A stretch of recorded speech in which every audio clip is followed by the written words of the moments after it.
Witajcie, Rostomili. Dzisiaj chciałbym powiedzieć coś takiego, co niejednego zgorszy. Jest prawda i ino prawda jest ciekawa. Ino prawda może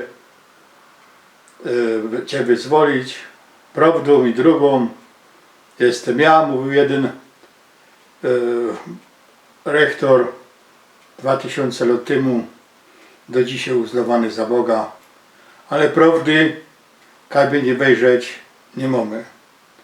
Obejrzymy na polityków, prawdy nie ma.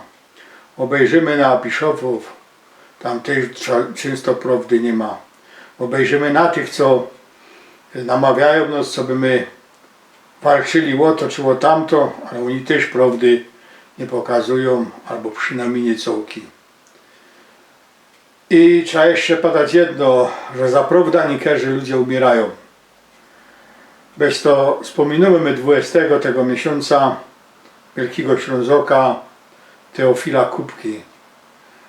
Kiedy jak zaczął głośno gadać prawdę o tym, co się dzieje na Śląsku w czasach plebiscytu, w czasach, kiedy decydowały się nasze losy Ślązoków, to przyszła bojówka polska i go zamordowała. Zamordowała go na oczach familii. Bez to, jak nie możecie przyjść pod adres kaj mieszkał Teofil do Bytomia i nie możecie oświecić Kiercki tam, to oświeci ta Kiercka na Kierchowie pod krzyżem albo kaj Inksi i pożykajcie za tego chopa, bo ten chop oddał życie za nos Ślązoków i my powinny się najczęściej nim chwalić.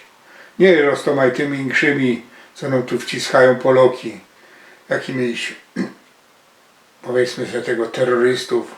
Bo ja mieszkam na takim osiedlu, kaj miana sztreki to są miana terrorystów.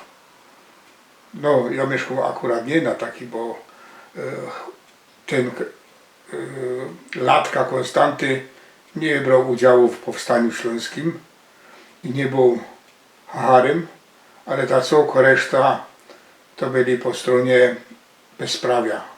Bo trzeba pamiętać, że bezprawiem były wszystkie powstania, jakie dzisiaj Poloki czczą na Śląsku. To by było na tyle, do już zaś.